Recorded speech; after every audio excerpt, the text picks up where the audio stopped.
আরে রূপঙ্কর দাদা, তুমি এখানে কি করছো?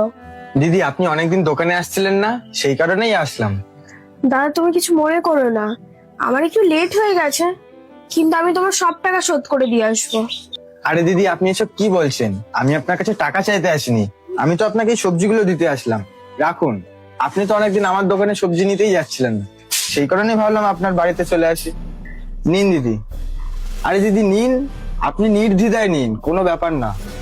আপনি যখন আমার দোকানে সবজি নিতে যেতেন তখন আমাকে কি বলে ডাকতেন? দাদা। তাহলে ওই হিসেবে তো আপনি আমার বোন, আর দাদা হয়ে বোনকে একটু সবজি দিতে পারবো না?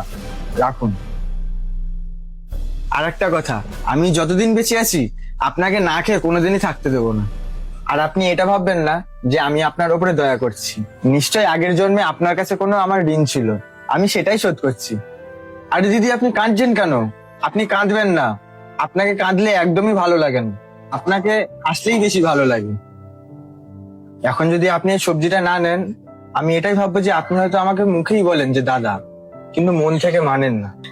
না না দাদা, আমি আপনাকে শুধু দাদা ডাকি না, আমি আপনাকে মন থেকেই দাদা ডাকি। ধন্যবাদ দাদা। আরে না না দিদি, ধন্যবাদ দিতে হবে না, নিজেদের লোককে কি কেউ ধন্যবাদ বলে? ঠিক আছে দিদি, আসছি। হ্যাঁ দাদা, আবার এসো। হ্যাঁ, মাঝে মধ্যেই আসতে থাকবো আমি।